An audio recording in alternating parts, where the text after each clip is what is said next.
Listo, entonces estábamos en el edema cerebral. Decíamos que habían tres tipos de edema, uno a nivel celular, uno a nivel de los vasos sanguíneos y otro a nivel de tejidos. Cuando se presenta el edema a nivel celular o edema citotóxico, dice que se produce debido a una falla de la bomba NAK. ¿Sí se acuerdan que era NAK? Entonces, elementos de la tabla periódica. Na es sodio y la K en la tabla periódica es potasio. ¿Sí? Acordémonos de esos, los llamados electrolitos, ¿no?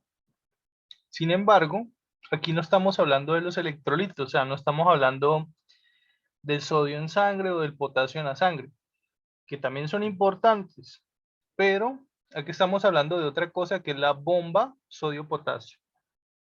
¿Qué es eso de la bomba sodio-potasio?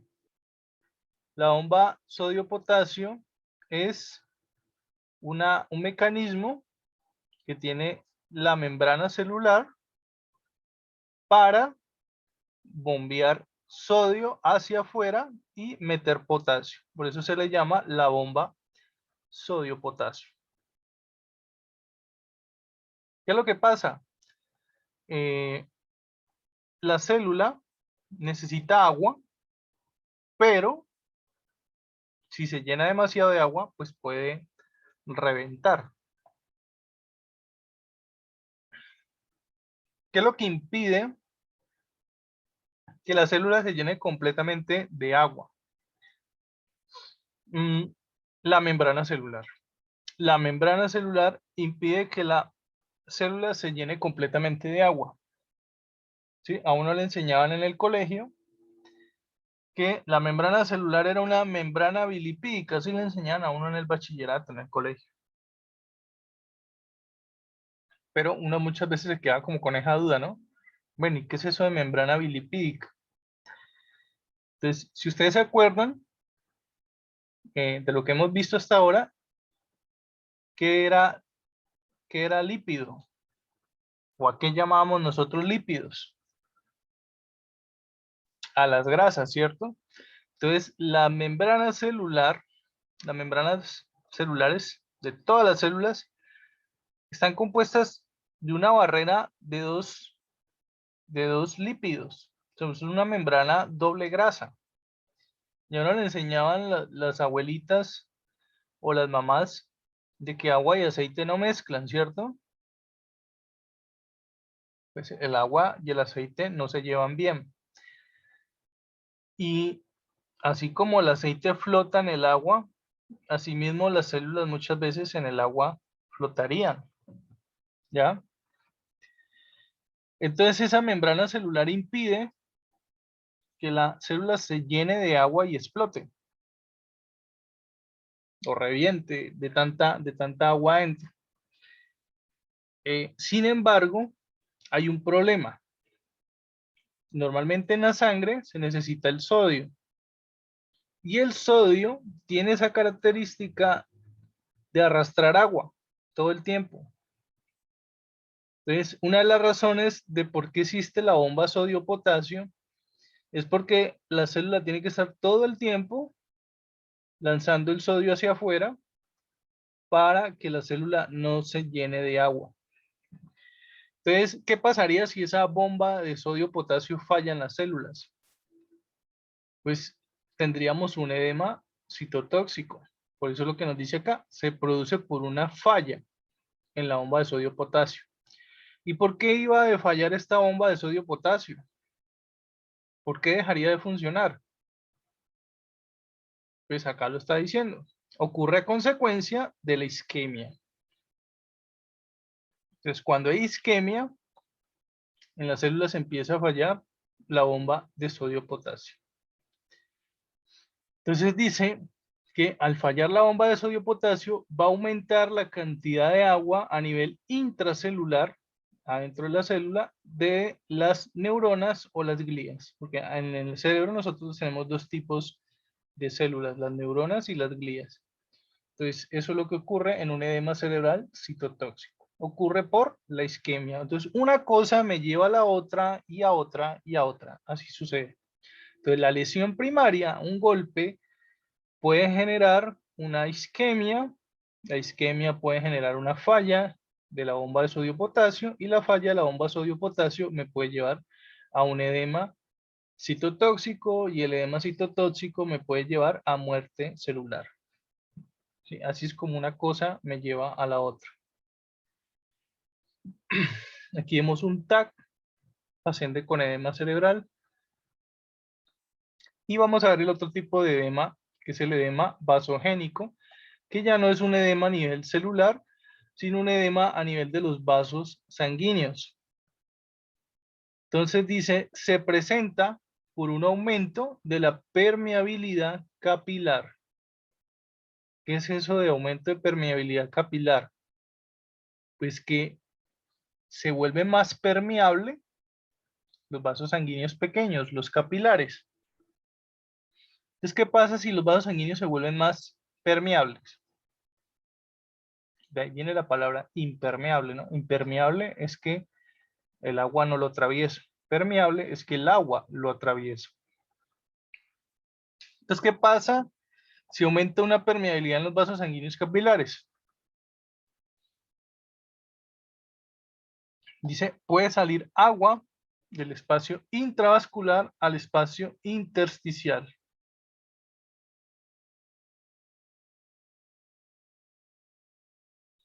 Ahora miremos las fracturas. ¿Qué pasa cuando hay una fractura a nivel del cráneo?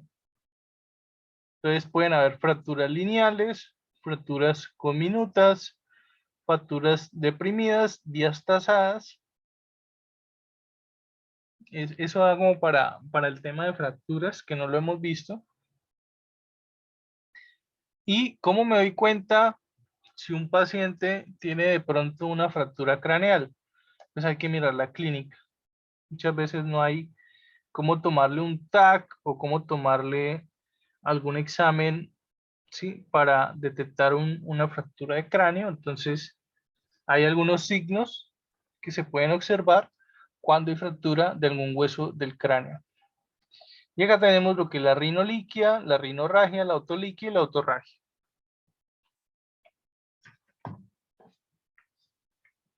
Y entonces uno me preguntará, bueno, ¿y eso qué es? Entonces, rinoliquia, cuando hay salida de líquido o agua de la nariz. Lo mismo la autoliquia, salida de líquido o agua del oído. ¿Es normal que te salga líquido por el oído? No, por supuesto que no.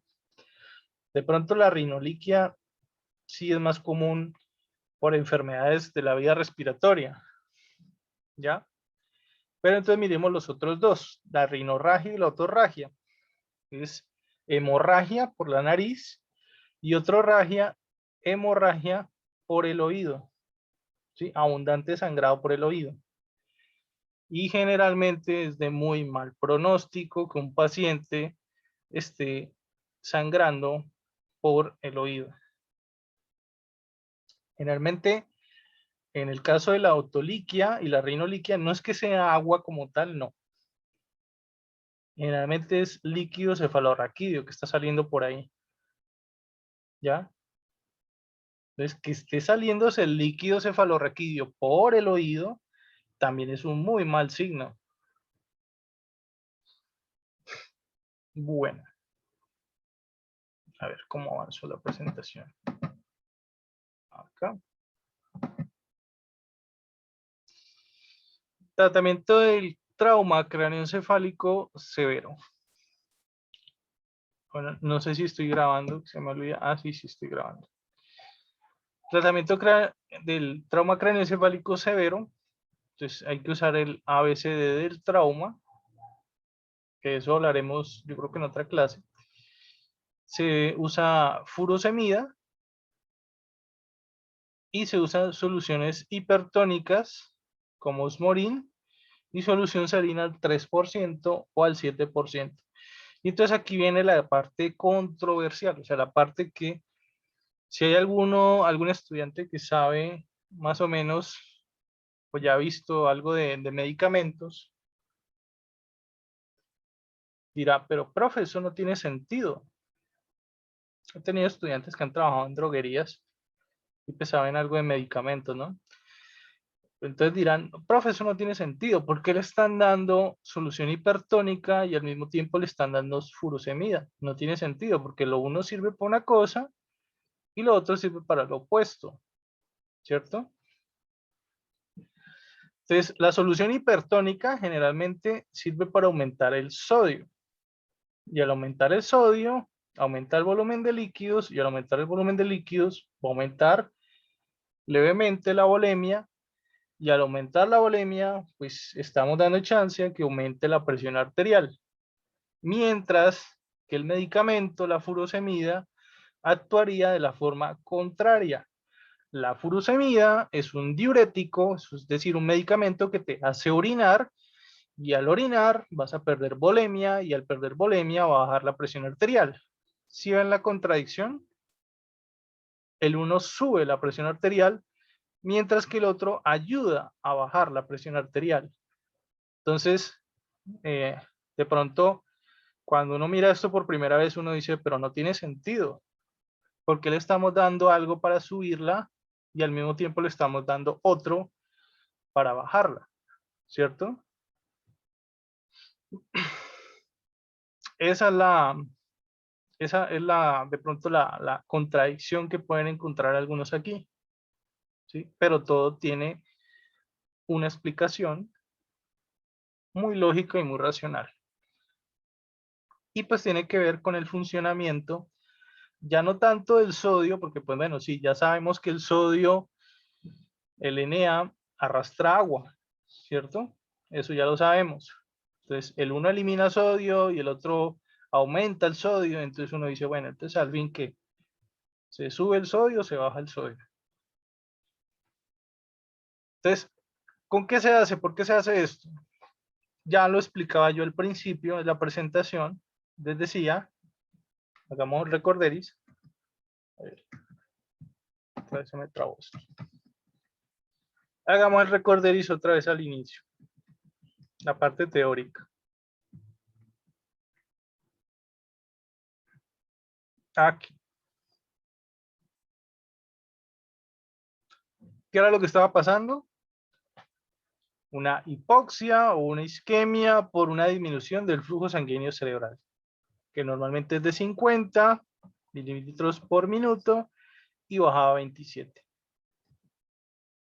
Y teníamos que, para yo garantizar de que ese flujo estuviera a ese nivel normal, ese flujo sanguíneo cerebral, por eso dice FSC, flujo sanguíneo cerebral, para que ese flujo sanguíneo cerebral volviera a subir, yo tengo que garantizar que la PPC, que es la presión de perfusión cerebral, eso significa PPC, esté lo suficientemente alta.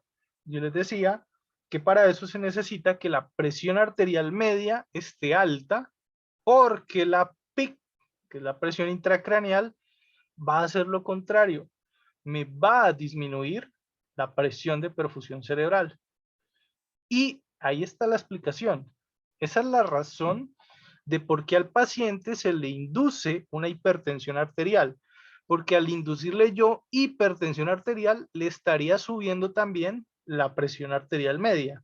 Al aumentarle la presión arterial media, le estaría aumentando la presión de perfusión cerebral. ¿Ya? Entonces, a estos pacientes se les induce la hipertensión con única y exclusivamente el objetivo de que al cerebro le siga llegando flujo sanguíneo. ¿Sí? Ese es el objetivo. Por eso es que se induce la hipertensión arterial en estos pacientes. ¿Ya? Para que al cerebro no le falte flujo sanguíneo.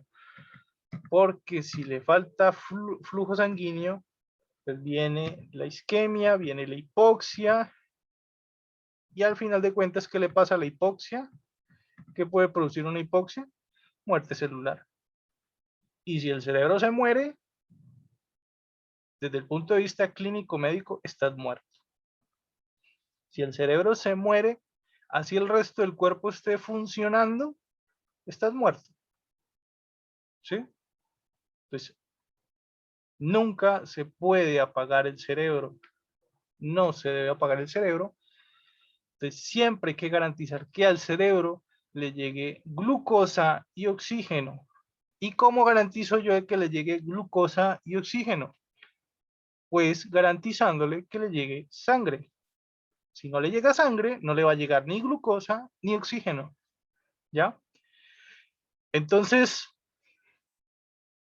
le estamos induciendo esa hipertensión arterial con esto, con las soluciones hipertónicas. ¿Qué son las soluciones hipertónicas? Son soluciones endovenosas que tienen una concentración mayor de sodio y por lo tanto aumenta la volemia, ¿no? Entonces tenemos, por ejemplo, la solución salina al 3%, creo que hay una al 4.5% o al 5% y la del 7%. Entonces, al aumentarle el nivel de sodio, recuerden, vuelvo y lo digo, el sodio arrastra agua. A donde anda el sodio, anda el agua. Esa es la razón de por qué cuando nosotros comemos salado nos da sed. Eso es un reflejo, un instinto natural. ¿Qué es la sal de cocina? Cloruro de sodio. ¿Y qué es el cloruro de sodio? Cloro más sodio. Entonces, el sodio arrastra agua. Tú comes salado e inmediatamente te da sed. ¿Cierto? Vuelvo y lo digo, el sodio arrastra agua. Entonces, al meterle soluciones hipertónicas, le estamos metiendo una concentración mayor de sodio al paciente. Eso va a hacer que aumente el volumen de sangre. ¿Ya? ¿Por qué aumentar el volumen de sangre? Porque, vuelvo y lo digo, el sodio arrastra agua. Entonces, va a hacer que el agua que esté alrededor de los vasos sanguíneos, de los tejidos y de las células, se meta dentro de los vasos sanguíneos y se quede ahí adentro del vaso sanguíneo, ¿ya? Al aumentar el volumen de agua dentro de los vasos sanguíneos, con solo haber aumentado el volumen de agua dentro de los vasos sanguíneos, va a aumentar también la presión arterial, ¿sí? El sodio aumenta, en pocas palabras, la volemia, el volumen total de agua dentro de la sangre. Y al aumentar la volemia, aumenta la presión arterial, ¿sí? Entonces, al paciente se le está induciendo una hipertensión arterial, pero con un propósito y con un objetivo claro. Entonces, ¿para qué la furosemida? ¿Para qué entonces? La furosemida, yo les decía, hace el efecto contrario. Ella tiende a bajar la presión arterial. ¿Por qué? Porque hace que el paciente orine. ¿Sí? Por eso se le llama medicamento diurético. Un medicamento diurético es un medicamento que hace que el paciente orine. ¿Ya?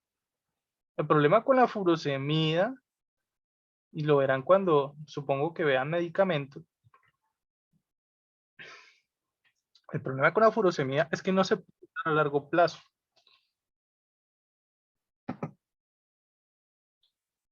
La furosemida es un medicamento que si lo usas a largo plazo, va a alterar los electrolitos totalmente. Entonces, generalmente la furosemida se usa para tratamientos a corto plazo, por pocos días, ¿ya?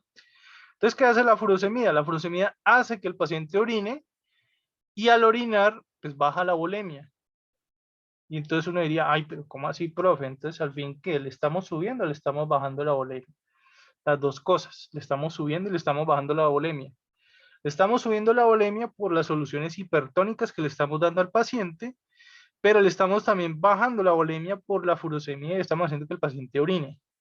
El asunto es que, a fin de cuentas, ¿qué es lo que estamos haciendo aquí? Con este juego entre el sodio y el volumen de agua en la sangre. Estamos haciendo que si hay líquido por ahí afuera de los vasos sanguíneos, con aumentar el sodio por dentro de los vasos sanguíneos, como el sodio arrastra agua, el sodio se va a jalar el agua que esté por ahí cerca, ¿ya? Y si se acuerdan, en la definición de edema, decíamos que un edema era una retención de líquidos en algún compartimento. ¿Sí o no? ¿Estamos claros en eso? Entonces, al aumentar el nivel de sodio dentro del vaso sanguíneo, el sodio se va a llevar el agua que esté por ahí libre, mal parqueada, por así decirlo. ¿Ya? Entonces, al aumentarle el nivel de sodio en la sangre, estamos haciendo que el agua que está en esos espacios donde no debería estar, salga y vuelva a entrar a la sangre. ¿Sí? Y le estamos dando furosemida al mismo tiempo para que elimine ese exceso de sodio. ¿Ya? Soluciones rápidas. Y así se combate un edema. ¿Ya? Sé que suena complicado, puede ser complicado porque uno dice, bueno, el uno hace el efecto contrario del otro, pero a cuenta de todas estas, ese aumento del sodio no es para que el paciente le dé más edema, al contrario, el sodio va a arrastrarse el agua que esté por ahí en algún compartimento y de esa forma estaríamos al paciente arreglándole uno de los tantos problemas que va a tener, que es el edema cerebral. ¿Ya? Y al mejorar el edema, por lo menos estamos garantizando que no se aumente tanto la PIC. Porque esa es otra que no les había dicho. Cuando hay edema en el cerebro, aumenta la PIC. ¿Sí? ¿Por qué aumentar la PIC a nivel intracraneal? ¿Por qué se va a aumentar la PIC? Porque es que el edema cerebral es un aumento en el volumen. Entonces el cerebro se expande. Es como si estuviera inflamado el cerebro. ¿Sí? Y si el cerebro se inflama, ¿cómo va a estar la presión ahí adentro? Peor, ¿no? Aumentada. Entonces, al combatir el edema cerebral, estamos ayudando a bajarle un poco la PIC. Y al administrarle las soluciones hipertónicas, le estamos subiendo la presión arterial media. Entonces, estamos combatiendo el problema de la PPC por lado y lado. Estamos bajando la PIC y estamos subiendo la presión arterial media.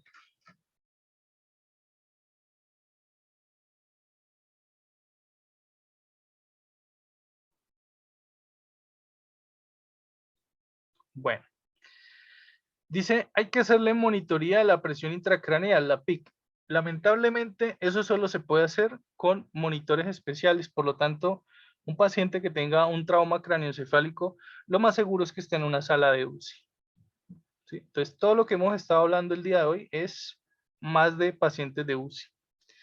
Monitoría de la presión de perfusión cerebral, la PPC, también. Cirugía descompresiva. ¿Qué es cirugía descompresiva? Son pacientes que les hacen una resección del cráneo, ¿sí? Les sacan un pedazo del cráneo, un cuadrito del cráneo, ¡pim! Y dejan que el cerebro salga por ahí. Eso en casos extremos. ¿Para qué dejan que el cerebro salga por un pedazo o un hueco del cráneo? Para que no esté tan comprimido el cerebro. ¿Ya? Si el cerebro se comprime demasiado, no le va a llegar sangre, no le va a subir la sangre. Entonces, se hace eso de la cirugía descompresiva, se le resecciona un pedazo del cráneo para que salga y, no sé, por así decirlo, respire aire fresco el cerebro. Obviamente, no es que te dejen el cerebro expuesto completamente, porque recuerden que en el medio ambiente andan bacterias, andan cantidad de microorganismos oportunistas, ¿ya? Entonces, la cirugía descompresiva no es que te dejen el cerebro al aire libre, no. Sí, obviamente eso va cubierto, pero la idea es esa, descomprimir un poco el cerebro, porque está muy comprimido debido a una alta PIC, ¿sí? Ventilación mecánica, pues lo más probable es que el paciente esté intubado. La mayoría de veces, si el Glasgow es muy bajo, lo más probable es que el paciente esté intubado. Valoración neurológica, creo que esto ya lo había mencionado. ¿Cómo se valora neurológicamente un paciente?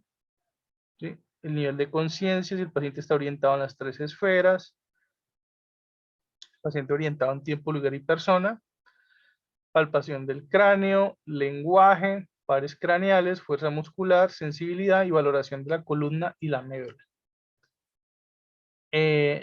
No sé si ya he hablado de esto en una clase pasada, no estoy muy seguro, pero en caso, por si las dudas, a ver, siempre tengo problemas para sacarlo de aquí.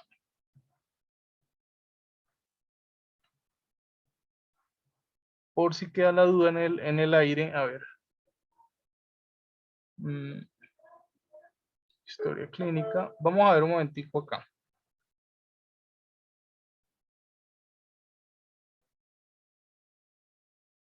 Entonces, el examen neurológico. Entonces, el examen neurológico es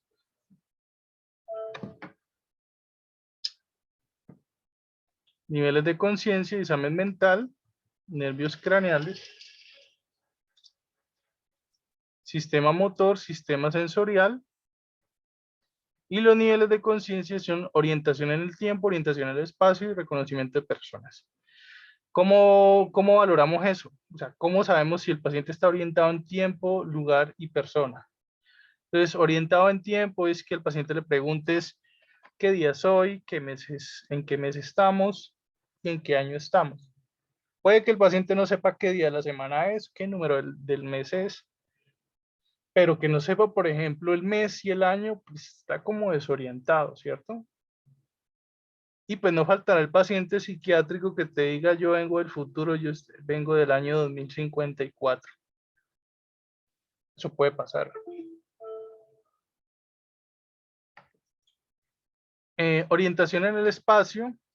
Entonces, son pacientes que tú les preguntes en qué lugar están. ¿Sí? Tú le preguntas, ¿sabes en qué lugar estamos? ¿Cómo llegó usted aquí?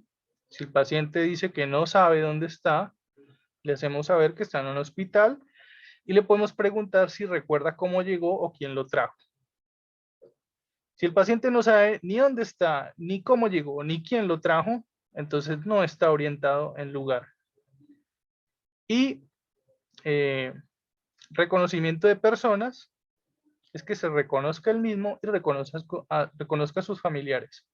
Entonces tú le preguntas cómo se llama, quién es el familiar que lo está acompañando, cómo se llaman sus hijos o si no tiene hijos su esposa, ¿sí? Algo así, un ejemplo. Si la persona no se reconoce a sí misma, dice, no, yo no sé quién soy, no sé cómo me llamo, y no reconoce a sus familiares, es un paciente que está desorientado como persona. Si está orientado en las tres, entonces se dice el paciente está orientado en las tres esferas o el paciente está orientado en tiempo, lugar y persona. ¿Listo? Bueno, eso es valoración del nivel de conciencia o valoración de la orientación del paciente. Porque para valorar el lenguaje, pues hay otros tics, lo mismo la memoria y la valoración de pares craneales, que no sé si lo hemos visto, son 12 pares craneales: olfatorio, óptico, motor ocular, patético, trigémino, motor ocular externo, facial, hipogloso, bueno, acá está el auditivo, es el 8, glosofaringio es el 9, nervio vago el 10, espinal accesorio el 11, hipogloso el 12. Entonces, esas son formas de valorar los pares craneales. ¿Por qué se mencionan los pares craneales en valoración neurológica? Porque son 12 nervios. ¿Qué tienen en común estos 12 nervios? Que hay unos que no se parecen en nada, ¿cierto? Pero ¿qué tienen en común los 12? lo que tienen en común es que ninguno de ellos pasa por la columna vertebral, es decir, la médula espinal. Si recordamos, la médula espinal es el mayor centro nervioso después del cerebro, ¿sí? Por la médula espinal, por la columna vertebral, pasan casi todos los nervios de nuestros músculos, ¿sí? Pero estos 12 pares craneales no, ellos no pasan por la columna vertebral. Ellos tienen su inervación directamente acá, miren. ¿Ya? Bueno, entonces, chicas, vamos a hacer una pausa. Vamos 36 minutos. Ya me escribió doña Clara que ahorita viene. Entonces, hagamos una pausa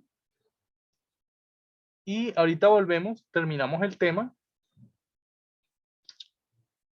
Eh, ¿Preguntas hasta ahí? Igual esto de cómo se valoran estos nervios craneales lo veremos más adelante. Por ahí tengo un video para mostrarles sobre cómo una enfermera hace una valoración de todos estos pares craneales. Es chévere, es divertido, es de los temas más interesantes. Y por último, no me he olvidado, hay que hablar del Glasgow. Hay que hablar del Glasgow, que no hemos hablado de Glasgow. Bueno, listo, entonces volvemos ahorita. Son las 3:35. Voy a escribir en el chat del WhatsApp para avisar a la coordinadora que a las 3:45 estaremos de vuelta. ¿Listo?